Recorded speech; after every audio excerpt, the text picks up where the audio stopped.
Hello, biology students. Welcome to the second part of Unit 2's notes. We're going to be talking about cell organelles. Now, we probably won't finish all the cell organelles right now. I'll probably split it into two videos, so just be aware this is the first part. You probably know a little bit about cell organelles already from maybe a life science course, or even if you just did a couple of assignments for me right above here, you know a little bit about them, okay? Today, we're going to look at them a little more closely. Learn a little bit more about each individual organelle. Now, remember, eukaryotic cells are ones that have membrane-bound organelles, meaning that the organelles are all kind of their own individual little parts. You can differentiate between where an organelle begins and where one ends. Those are eukaryotic cells, that EU karyotic. Prokaryotic cells don't have membrane-bound organelles. That's stumping me right now. So anyway, these are talking about eukaryotic cells.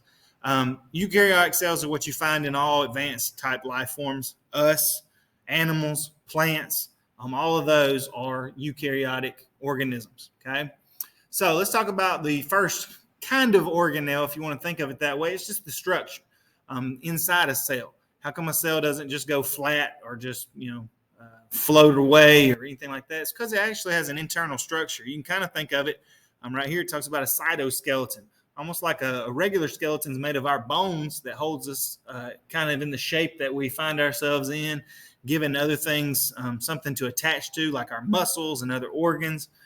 You can think of a cytoskeleton just like that. The prefix cyto, S-Y-T-O, always means cell. So this is the cell skeleton. All right, it's inside there. It kind of has some structure. These are some good pictures of microtubules and things like that, microfilaments that hold the cell into its shape. Speaking of those parts, the cytoskeleton supports and shapes the cell and helps position and transport organelles. So we got these filaments that give strength to the cell so it doesn't just fall in on itself. And then these filaments help the cells kind of move. It's not like, we think about moving, running around and such, but these microfilaments really do enable it to kind of be fluid. Later on in this unit, we'll talk about something called the fluid mosaic model, how the cell almost works like a fluid in most living organisms, and they kind of flow here and there. Of course, we know some things like plants are typically more rigid. They're more solid. And these microfilaments have a different structure that enable them not to move quite as much. So anyway, this is all just part of the cytoskeleton. Don't think much into it beyond just these notes.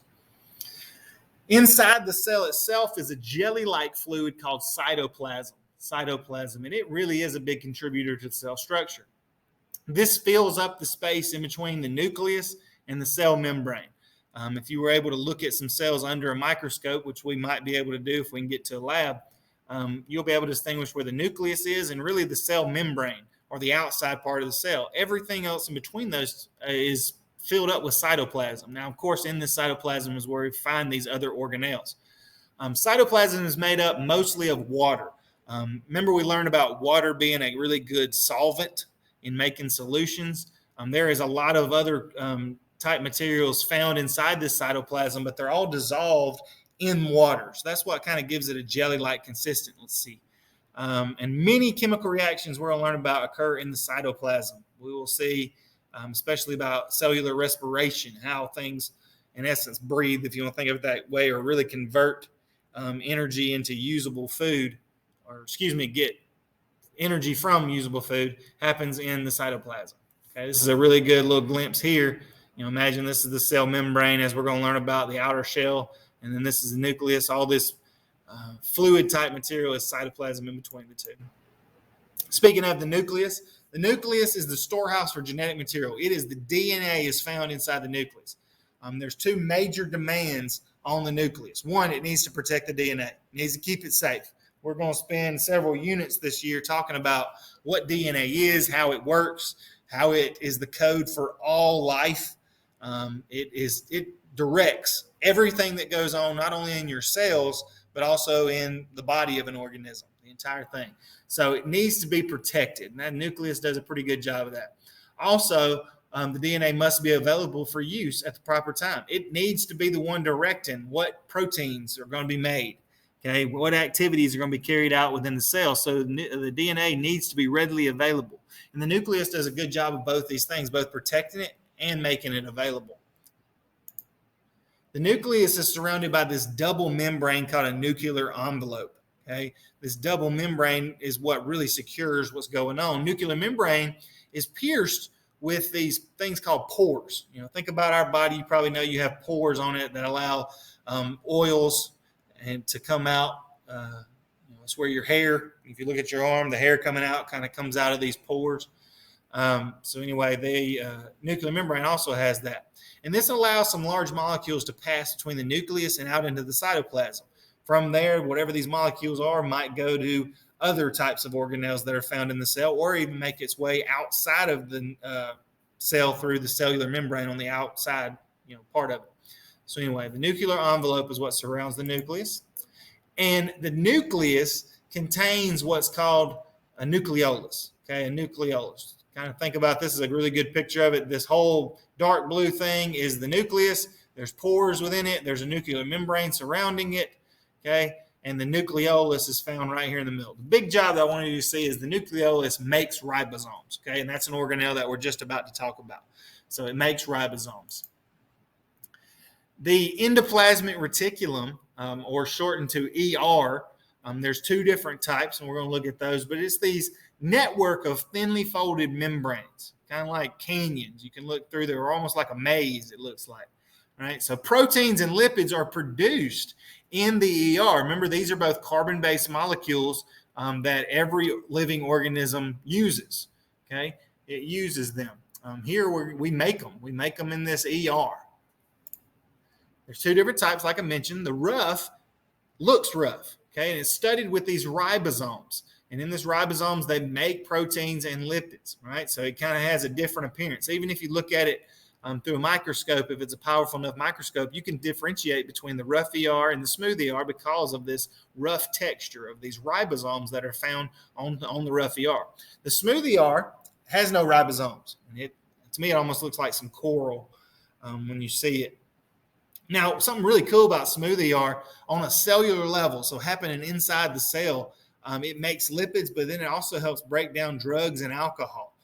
This is kind of cool. When you think about a cell, I like to think about it does everything that the body does, except on a much smaller scale, right? So like we eat things to have energy, right? The cell takes in things that we'll learn about to produce energy. Our body makes certain chemicals and doing different enzymes and such inside our body. We'll learn more about hormones and anatomy. Inside the cell, things are produced like lipids or fats, okay? Just like on our big scale, our liver helps break down alcohol. On a cellular level, the smooth ER is actually working to break down alcohol and drugs. Of course, with overuse of both of these chemicals, it can harm the smooth ER. So even on a cellular level, even on the smallest unit of life inside someone that abuses drugs and alcohol, it affects them and it makes them less efficient or less likely to break those things down. So they harm the cell because our body treats drugs and alcohol both as poisons, believe it or not, both as poisons. Our body don't really know what to do with it. It does a good job of trying to break it down and get rid of it. But after a while, if that becomes such a hard process, those things can harm the body. No doubt, but even on the cellular level. So ribosomes, we've mentioned it several times now. This is composed of something called RNA. We'll learn more about what that is, and proteins. The biggest thing, you can see it in bold right here. This is the site of protein production. Okay, some are attached to the ER, some of them are floating around out there in the cytoplasm. But proteins are made on the ribosomes. As we'll learn about, proteins are huge because there's a bunch of different types of proteins, and all of them carry a different message. Right? If the nucleus wants to send a message out to make more bone cells, let's say we're just feeling weak with our bones, they'll use proteins to send out that message. And that protein will trigger certain things to start happening in the cell. And then it moves out of the cell to start happening in the body to make more bone cells. Right? So the nucleus is in charge. Proteins are a big part of that. It's almost like a message. If I said, hey, take this message to the principal, you would take the note, right? And the note would be like a protein. Okay, you could think of yourself as something else. I might be the ribosome because I'd be making the note and producing it and saying, send this out, and he's going to do something about it. You'll see what you are in a little bit.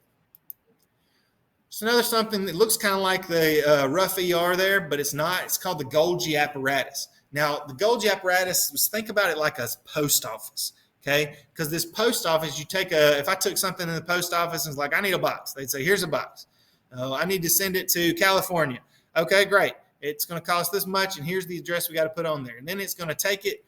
They're going to take the package. They're going to sort it out, put it on a certain airplane most likely, and then put it on a truck in California, and then, boom, deliver it to somebody's door, right? Because that's what the mail does. Golgi apparatus does exactly the same thing, except not with whatever I'm mailing. It packages up these proteins, just like that note, right? It packages them up, and then it sorts it out and then moves it throughout the cell. It sorts it and delivers it to wherever it needs to go. This is really interesting and really cool. You'll see the Golgi apparatus, also called the Golgi body. Same thing. Golgi body, Golgi apparatus, same thing. Okay, so it's like a post office. That's the best way that I like to remember, is it packages up proteins, sorts them out, and carries them to the right place, delivers them to the right place. This is how they deliver them, something called vesicles. When carrying the note to the principal from me, you're like a vesicle because you're the one transporting that note. Vesicles then in the cell stores separate reactants for various chemical reactions. That may not mean anything to you now, but we're going to learn about what reactants are. They're things necessary for certain chemical reactions to occur. Okay, and so these vesicles will store up some stuff. They're little membrane-bound sacs, but here's a big job they also do. They transport materials from place to place. They're moving them around the cell. If things need to go to the mitochondria, as we'll see in a minute, it'll take it to those organelles.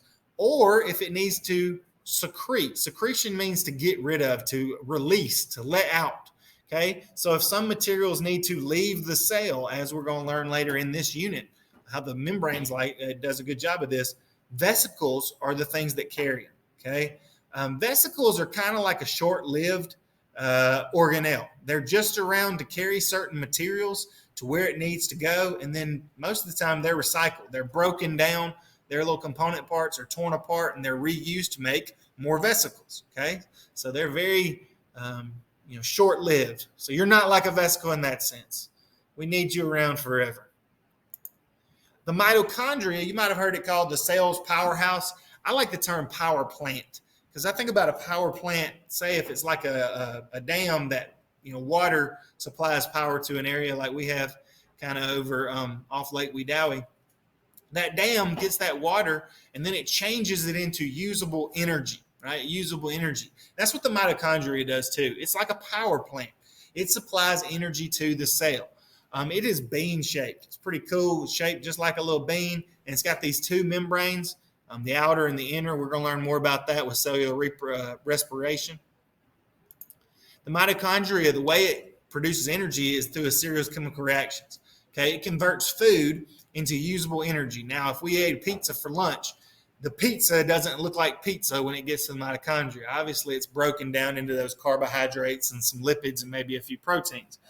But it goes in the mitochondria, and through a pretty good process that we'll learn more about, it makes energy out of it. Cool thing about this is that more and more we research the mitochondria, it appears that it was a free-living prokaryote, so didn't have a nucleus beforehand, and because it's got its own DNA, mitochondrial DNA, which only comes from the mother, by the way, so you would only have your mother's mitochondrial DNA, and also has its own ribosomes inside there. So a lot of people have theorized that it was his own little free-living organism, this prokaryote, and somehow it got together with the cell, and now they're kind of duplicated together, and that's how we got it. It's interesting. Of course, it's all just a theory kind of trying to explain why does it have its own DNA, and that DNA is slightly different from the DNA that we found in the nucleus.